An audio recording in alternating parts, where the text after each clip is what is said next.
ಸ್ವಾತಿ ಹತ್ಯೆ ಲವ್ ಜಿಹಾದ್ ಅನ್ನೋದು ಬಿಜೆಪಿ ನಾಯಕರ ವಾದ. ಲವ್ ಜಿಹಾದ್ ಅಂದ್ರೆ ಪ್ರೀತಿ ಹೆಸರಲ್ಲಿ ಬಲವಂತವಾಗಿ ಮತಾಂತರ ಮಾಡೋದು ಮಾತ್ರನಾ ಅಥವಾ ನಂಬಿಸಿ ವಂಚನೆ ಮಾಡೋದು ಕೂಡ ಲವ್ ಜಿಹಾದ್ನ ಭಾಗನ? ಈ ಚರ್ಚೆ ಒಂದು ಕಡೆ. ಆಕ್ಚುಲಿ ಆಗಿದ್ದೇನು? ಹಾವೇರಿಯಲ್ಲಿ ನರ್ಸ್ ಸ್ವಾತಿ ಕೊಲೆ ಯಾವ ರೀತಿಯಾಗಿ ಆಯ್ತು, ಕೊಲೆ ಆಗೋ ಸಂದರ್ಭದಲ್ಲಿ ಯಾವ ರೀತಿ ಇತ್ತು ಪರಿಸ್ಥಿತಿ, ಇದರ ಮಾಹಿತಿ ರಿಪಬ್ಲಿಕ್ ಕನ್ನಡಕ್ಕೆ ಲಭ್ಯವಾಗಿದೆ. ಸ್ವಾತಿಯನ್ನ ಪ್ರೀತಿ ಮಾಡ್ತಿದ್ದ ನಯಾಜ್ ಅನ್ನೋ ಮಾಹಿತಿ ಇದೆ. ಹೀಗಾಗಿ ಪ್ರೀತಿಸ್ತಾ ಇದ್ದ ಹುಡುಗನನ್ನ ಮದುವೆ ಆಗು ಅಂತ ಹೇಳಿ ಕೇಳಿದ್ದಾಳೆ ಸ್ವಾತಿ. ಮದುವೆ ಆಗೋದಕ್ಕೆ ಸ್ಪಷ್ಟ ನಿರಾಕರಣೆ ಈ ಆರೋಪಿ ಕಡೆಯಿಂದ. ಮದುವೆ ಆಗೋದಿಲ್ಲ ಅಂತ ಹೇಳಿ ಬಾರಿ ಬಾರಿ ಹೇಳದಂತೆ ಇತ್ತು. ಆದ್ರೆ ಅದಕ್ಕೆ ಒಪ್ಪದೆ ಸ್ವಾತಿ ಬಲವಂತವಾಗಿ ನಯಾಜ್ನನ್ನ ಮದುವೆ ಆಗು ಅಂತ ಹೇಳಿ ಪರಿಪರಿಯಾಗಿ ಕೇಳ್ಕೊಂಡಿದ್ದಾಳೆ. ಹೀಗೆ ಮದುವೆ ಆಗು ಅಂತ ಹೇಳಿ ಪೀಡಿಸ್ತಿದ್ಲು ಅನ್ನೋ ಕಾರಣಕ್ಕೇನೆ ಕೊಲೆ ಮಾಡಿದ ನಯಾಜ್ ಅನ್ನೋದು ಸದ್ಯಕ್ಕಿರುವ ಅನುಮಾನ. ಮಾಸೂರು ಗ್ರಾಮದ ಸ್ವಾತಿ ಕೊಲೆ ಮಾಡಿರುವ ಆರೋಪವನ್ನ ನಯಾಜ್ ಹೊತ್ತಿದ್ದಾನೆ. ಮಾರ್ಚ್ 3ನೇ ತಾರೀಕು ನಿರ್ಜನ ಪ್ರದೇಶದ ಶಾಲೆ ಒಂದರ ಬಳಿಗೆ ಕರ್ಕೊಂಡು ಹೋಗಿದ್ದಾರೆ ಸ್ವಾತಿಯನ್ನ. ನಯಾಜ್ ಹಾಗೆ ಆತನ ಜೊತೆಯಲ್ಲಿದ್ದ ದುರ್ಗಾಚಾರ್ ಆ ಶಾಲೆ ಬಳಿಯಲ್ಲಿ ನಯಾಜ್ ಕಾಲಿಗೆ ಅಕ್ಷರಶಃ ಕಾಲಿಗೆ ಬಿದ್ದು ಕೇಳ್ಕೊಂಡಿದ್ದಾಳೆ ಸ್ವಾತಿ ಮದುವೆ ಆಗು ಅಂತ ಹೇಳಿ. ಸಂದರ್ಭದಲ್ಲಿ ಸ್ವಾತಿ ಮೇಲೆ ದೈಹಿಕ ಹಲ್ಲೆ ನಡೆಸಿದ್ದಾನೆ ನಯಾಜ್ ಹಾಗೆ ದುರ್ಗಾಚಾರ್. ಸ್ವಾತಿ ಕೆನ್ನೆಗೆ ಬಾರಿಸಿದ್ದಾನೆ ದುರ್ಗಾಚಾರ್. ಸಿಟ್ಟಿಗೆದ್ದ ಸ್ವಾತಿ ವಾಪಸ್ ಹಲ್ಲೆ ಮಾಡಿದ್ದಾಳೆ. ನಯಾಜ್ ಪ್ರೀತಿ ನಿರಾಕರಣೆಯನ್ನ ಸ್ವಾತಿ ಒಪ್ಪಲೇ ಇಲ್ಲ.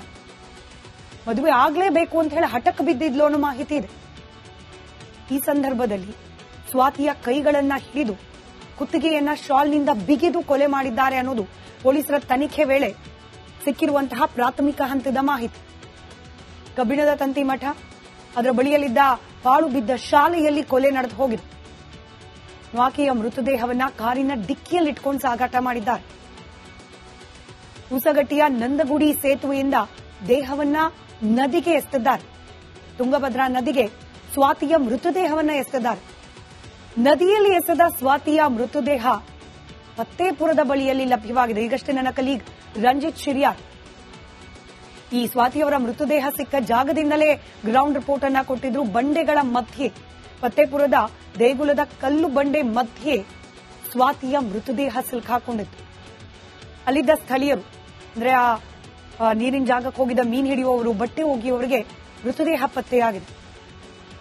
ಮಾರ್ಚ್ 6ರಂದು ಸ್ವಾತಿಯ ಮೃತದೇಹ, ಕೊಲೆ ಆಗಿರೋದು ಮಾರ್ಚ್ 3ನೇ ತಾರೀಕು, 6ನೇ ತಾರೀಕು ಮೃತದೇಹ ಪತ್ತೆಯಾಗಿದೆ.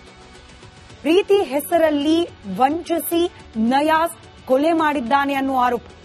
ಇದು ಕೂಡ ಲವ್ ಜಿಹಾದೆ ಅನ್ನೋ ಬಲವಾದ ವಾದ ವಿರೋಧ ಪಕ್ಷ ಬಿಜೆಪಿಯದು. ರಿಪಬ್ಲಿಕ್ ಕನ್ನಡದ ಕಳಕಳಿಯ ಪ್ರಾರ್ಥನೆ ಇಷ್ಟೆ. ಪ್ರೀತಿನೋ, ನಂಬಿಕೆನೋ, ಮತ್ತೊಂದು ಮಗದೊಂದು, ವಂಚನೆ ಅನ್ನೋದು ತೀರಾ ಪ್ರಾಣವನ್ನೇ ತೆಗೆಯುವ, ಪ್ರಾಣವನ್ನೇ ಕಳ್ಕೊಳ್ಳೋ ಹಂತಕ್ಕೆ ಹೋಗಬಾರ್ದ ಅಂತೇಳಿ ಹೆಣ್ಣು ಮಗಳು ಸ್ವಾತಿ ನರ್ಸ್ ಆಕೆ ಎಷ್ಟೋ ಮಂದಿಯ ಪ್ರಾಣ ಉಳಿಸುವವಳ ಪ್ರಾಣವೇ ಹೋಗಿದೆ ಪ್ರೀತಿ ಹೆಸರಲ್ಲಿ.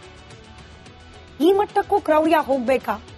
ಅದರಲ್ಲೂ ಪ್ರೀತಿ ಪ್ರೇಮ ಅನ್ನೋ ನವಿರಾದ ಭಾವನೆಗಳ ಹೆಸರಲ್ಲಿ ಸ್ವಾತಿಯಂತ ಅಮಾಯಕ ಹೆಣ್ಣು ಮಕ್ಕಳ ಪ್ರಾಣ ಇಂಥ ಕಾರಣಕ್ಕೆ ಹೋಗ್ಬೇಕಾ ಅನ್ನೋದೊಂದೇ ಪ್ರಶ್ನೆ.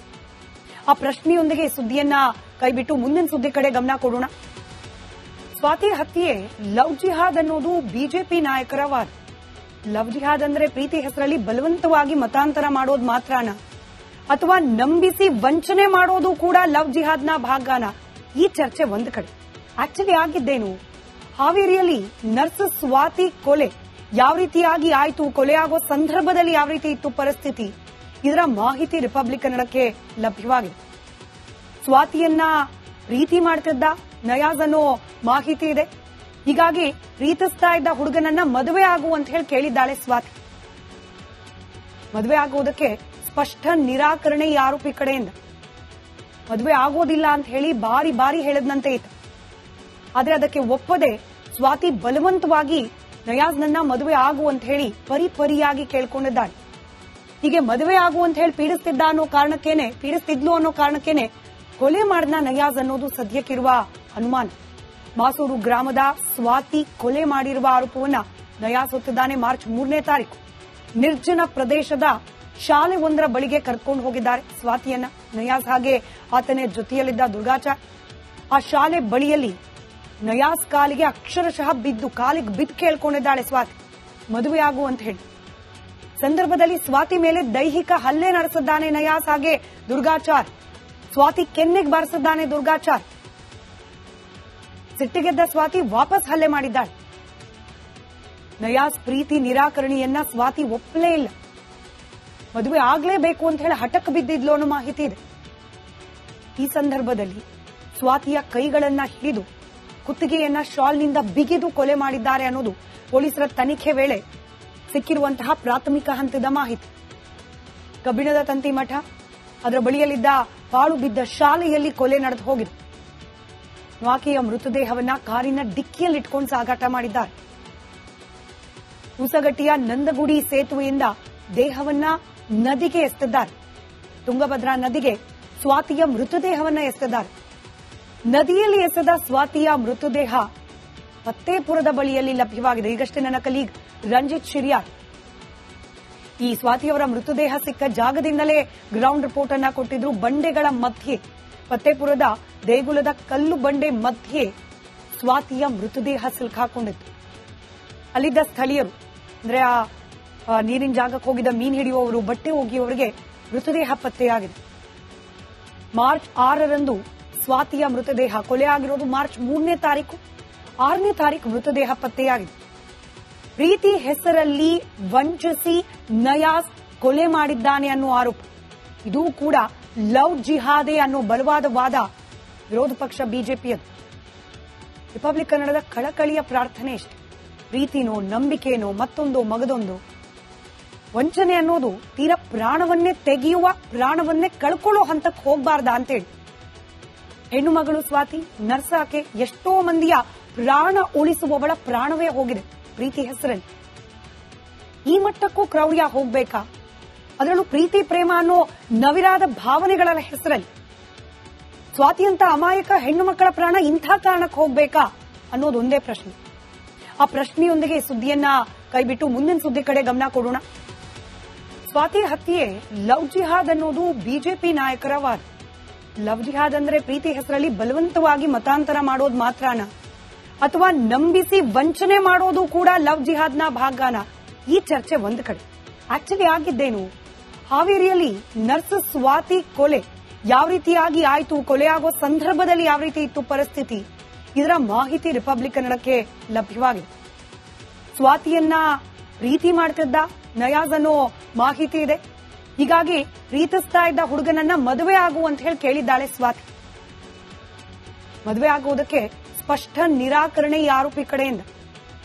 ಮದುವೆ ಆಗೋದಿಲ್ಲ ಅಂತ ಹೇಳಿ ಬಾರಿ ಬಾರಿ ಹೇಳದ್ನಂತೆ ಇತ್ತು. ಆದ್ರೆ ಅದಕ್ಕೆ ಒಪ್ಪದೆ ಸ್ವಾತಿ ಬಲವಂತವಾಗಿ ನಯಾಜ್ನನ್ನ ಮದುವೆ ಆಗು ಅಂತ ಹೇಳಿ ಪರಿಪರಿಯಾಗಿ ಕೇಳ್ಕೊಂಡಿದ್ದಾಳೆ. ಹೀಗೆ ಮದುವೆ ಆಗು ಅಂತ ಹೇಳಿ ಪೀಡಿಸ್ತಿದ್ಲು ಅನ್ನೋ ಕಾರಣಕ್ಕೇನೆ ಕೊಲೆ ಮಾಡಿದ ನಯಾಜ್ ಅನ್ನೋದು ಸದ್ಯಕ್ಕಿರುವ ಅನುಮಾನ. ಮಾಸೂರು ಗ್ರಾಮದ ಸ್ವಾತಿ ಕೊಲೆ ಮಾಡಿರುವ ಆರೋಪವನ್ನ ನಯಾಜ್ ಹೊತ್ತಿದ್ದಾನೆ. ಮಾರ್ಚ್ 3ನೇ ತಾರೀಕು ನಿರ್ಜನ ಪ್ರದೇಶದ ಶಾಲೆ ಒಂದರ ಬಳಿಗೆ ಕರ್ಕೊಂಡು ಹೋಗಿದ್ದಾರೆ ಸ್ವಾತಿಯನ್ನ ನಯಾಜ್, ಹಾಗೆ ಆತನ ಜೊತೆಯಲ್ಲಿದ್ದ ದುರ್ಗಾಚಾರ್. ಆ ಶಾಲೆ ಬಳಿಯಲ್ಲಿ ನಯಾಜ್ ಕಾಲಿಗೆ ಅಕ್ಷರಶಃ ಕಾಲಿಗೆ ಬಿದ್ದು ಕೇಳ್ಕೊಂಡಿದ್ದಾಳೆ ಸ್ವಾತಿ ಮದುವೆ ಆಗು ಅಂತ ಹೇಳಿ. ಸಂದರ್ಭದಲ್ಲಿ ಸ್ವಾತಿ ಮೇಲೆ ದೈಹಿಕ ಹಲ್ಲೆ ನಡೆಸಿದ್ದಾನೆ ನಯಾಜ್. ಹಾಗೆ ದುರ್ಗಾಚಾರ್ ಸ್ವಾತಿ ಕೆನ್ನೆಗೆ ಬಾರಿಸಿದ್ದಾನೆ ದುರ್ಗಾಚಾರ್. ಸಿಟ್ಟಿಗೆದ್ದ ಸ್ವಾತಿ ವಾಪಸ್ ಹಲ್ಲೆ ಮಾಡಿದ್ದಾಳೆ. ನಯಾಜ್ ಪ್ರೀತಿ ನಿರಾಕರಣೆಯನ್ನ ಸ್ವಾತಿ ಒಪ್ಪಲೇ ಇಲ್ಲ. ಮದುವೆ ಆಗ್ಲೇಬೇಕು ಅಂತ ಹೇಳಿ ಹಠಕ್ಕೆ ಬಿದ್ದಿದ್ಲು ಅನ್ನೋ ಮಾಹಿತಿ ಇದೆ. ಈ ಸಂದರ್ಭದಲ್ಲಿ ಸ್ವಾತಿಯ ಕೈಗಳನ್ನ ಹಿಡಿದು ಕುತ್ತಿಗೆಯನ್ನ ಶಾಲ್ನಿಂದ ಬಿಗಿದು ಕೊಲೆ ಮಾಡಿದ್ದಾರೆ ಅನ್ನೋದು ಪೊಲೀಸರ ತನಿಖೆ ವೇಳೆ ಸಿಕ್ಕಿರುವಂತಹ ಪ್ರಾಥಮಿಕ ಹಂತದ ಮಾಹಿತಿ. ಕಬ್ಬಿಣದ ತಂತಿ ಮಠ, ಅದರ ಬಳಿಯಲ್ಲಿದ್ದ ಪಾಳು ಬಿದ್ದ ಶಾಲೆಯಲ್ಲಿ ಕೊಲೆ ನಡೆದು ಹೋಗಿದೆ. ಆಕೆಯ ಮೃತದೇಹವನ್ನ ಕಾರಿನ ಡಿಕ್ಕಿಯಲ್ಲಿಟ್ಕೊಂಡು ಸಾಗಾಟ ಮಾಡಿದ್ದಾರೆ. ಉಸಗಟ್ಟಿಯ ನಂದಗುಡಿ ಸೇತುವೆಯಿಂದ ದೇಹವನ್ನ ನದಿಗೆ ಎಸೆದಿದ್ದಾರೆ. ತುಂಗಭದ್ರಾ ನದಿಗೆ ಸ್ವಾತಿಯ ಮೃತದೇಹವನ್ನ ಎಸೆದಿದ್ದಾರೆ. ನದಿಯಲ್ಲಿ ಎಸೆದ ಸ್ವಾತಿಯ ಮೃತದೇಹ ಫತ್ತೇಪುರದ ಬಳಿಯಲ್ಲಿ ಲಭ್ಯವಾಗಿದೆ. ಈಗಷ್ಟೇ ನನ್ನ ಕಲೀಗ್ ರಂಜಿತ್ ಶಿರಿಯಾರ್ ಈ ಸ್ವಾತಿಯವರ ಮೃತದೇಹ ಸಿಕ್ಕ ಜಾಗದಿಂದಲೇ ಗ್ರೌಂಡ್ ರಿಪೋರ್ಟ್ ಅನ್ನ ಕೊಟ್ಟಿದ್ರು. ಬಂಡೆಗಳ ಮಧ್ಯೆ, ಫತ್ತೇಪುರದ ದೇಗುಲದ ಕಲ್ಲು ಬಂಡೆ ಮಧ್ಯೆ ಸ್ವಾತಿಯ ಮೃತದೇಹ ಸಿಲುಕಾಕೊಂಡಿತ್ತು. ಅಲ್ಲಿದ್ದ ಸ್ಥಳೀಯರು, ಅಂದ್ರೆ ಆ ನೀರಿನ ಜಾಗಕ್ಕೆ ಹೋಗಿದ್ದ ಮೀನು ಹಿಡಿಯುವವರು, ಬಟ್ಟೆ ಒಗೆಯುವವರಿಗೆ ಮೃತದೇಹ ಪತ್ತೆಯಾಗಿದೆ.